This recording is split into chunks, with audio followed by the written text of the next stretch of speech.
سلامونه.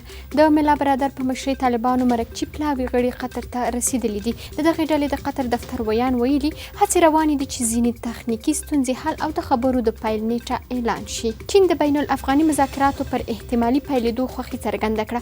په کابل کې د چین سفیر او پخواني ولسمشر حامد کرزي د بین الافغاني مذاکراتو د پیل پر مراسمو او وروستیو اقداماتو خبرې کړې دي. د طالبانو 80 سلنه خوشي شوي بندیان بیرته د جګړې ډګر ته ورغلي. د فارن پالیسي ورځپاڼې څېړنه ښیي چې دغو طالبانو له هغو ژمنې سره غړونه کړي چې بیا به جګړې ته نه ځي. افغانستان کې د کانکور ازموینې بهیر پای ته ورسېد. لوړو زده کړو وزارت وایي سږ کال به له 210,000 ګډون کوونکو څخه نږدې 140,000 په عالي او نیمه عالي تحصیلي موسساتو کې جذب شي. او د مومندو په ملالې شوي وسلوال برید غبرګونونه راپارولي دي. زیبا چې د مومندو په ملالې یادېږي هغه مېرمن ده چې تېر کال یې کور ته یو روغتون کې پاکستاني پوځي په ډزو وژلی و.